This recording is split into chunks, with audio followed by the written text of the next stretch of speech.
Petrol के दाम कम हुए कि नहीं हुए? डीजल के दाम कम हुए कि नहीं हुए? आपके जेब में थोड़ा बहुत पैसा बचने लगा कि नहीं बचने लगा?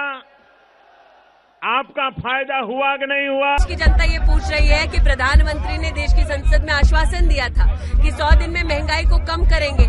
फिर बार बार करीबन 17 से 18 बार प्रधानमंत्री के कार्यालय ने और कांग्रेस की सरकार ने पेट्रोल और डीजल के दाम क्यों बढ़ाए? जो पेट्रोल की दरों में वृद्धि की है सरकार ने, उसका कोई आधार नहीं है। उसी दिन अंतर्राष्ट्रीय बाजार में कीमतें कम हुई है। हम चैलेंज करते हैं सरकार को कि पूरी तरह से रिफाइंड पेट्रोल दिल्ली में 34 रुपए से मिल सकता है, मुंबई में 36 रुपए से मिल सकता है, तो उसके दुगुने दाम क्यों है? ये लूट है और तुरंत ये कीमतें जो बढ़ाई है वो वापस लेनी चाहिए। ये रविशंकर प्रसाद बीजेपी नेता निकल पड़े हैं साइकिल से विरोध प्रदर्शन करने के लिए। एफडीआई महंगाई और भ्रष्टाचार के खिलाफ प्रोटेस्ट करने के लिए आप कहां तक जाएंगे? अभी मैं जा रहा हूं यहां से कार्यालय तक, वहां से निकल करके हम लोग जाएंगे, धरना प्रदर्शन करेंगे और देश की जनता की आवाज को बुलंद करेंगे।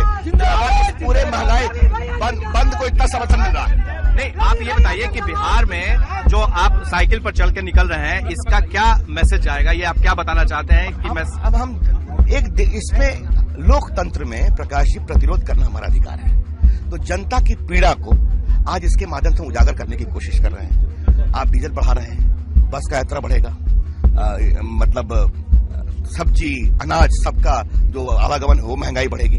तो ये एक परेशानी है और ये सरकार सुनती नहीं है। जैसे मुझे ऐसा लगता है कि कंट्री की इकोनॉमी पर इस गवर्नमेंट की जो एक पकड़ होनी चाहिए, एक ग्रिप होनी चाहिए, वो पूरी तरह से समाप्त हो गई है और जैसे लगता है कि हमारे देश की इकोनॉमी एकदम बिल्कुल डायरेक्शनलेस हो गई। लेकिन मैं यह मानता हूं कि महंगाई यदि बढ़ रही है तो इस गवर्नमेंट की wrong economic policy, wrong economic planning और करप्शन प्रमुख रूप से 3 कारण है जिन कारणों से महंगाई बढ़ रही है और इसका समाधान ये सरकार नहीं कर सकती। 1 वर्ष के अंदर 11 बार पेट्रोल और डीजल की कीमतें जो है बढ़ी है।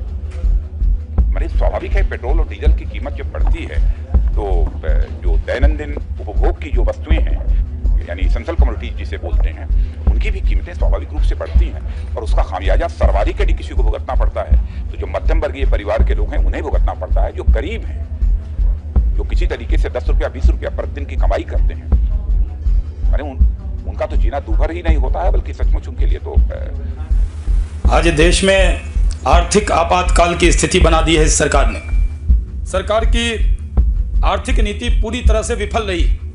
पहले ये दावा करती रही कि तेल कंपनियों का घाटा बढ़ रहा है। सरकार तेल कंपनियों की फिक्र में दुबली हो रही है और आम आदमी से कोई लेना देना इस सरकार को नहीं। सरकार को यह भी जवाब देना पड़ेगा कि जब तेल के दाम बढ़ते हैं, पेट्रोल के दाम बढ़ते हैं, तो उससे सरकार दाम बढ़ाने के पर एक्साइज ड्यूटी में मुनाफा भी कमाती।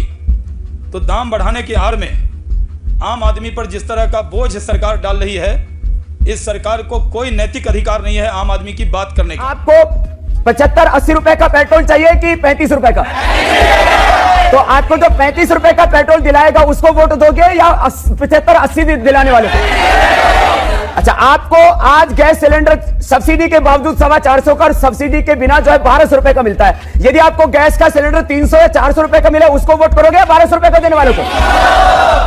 देखो, सरकार तो ये बनाएंगे, आप थोड़ी बनाएंगे, हम थोड़ी बनाएंगे।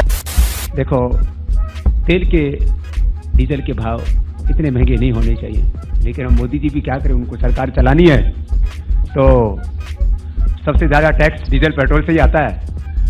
तो कोई ऐसी उनको दूसरी वैकल्पिक व्यवस्था सोच तो रहे हैं वो। ये झूठ है, झूठ है, झूठ है।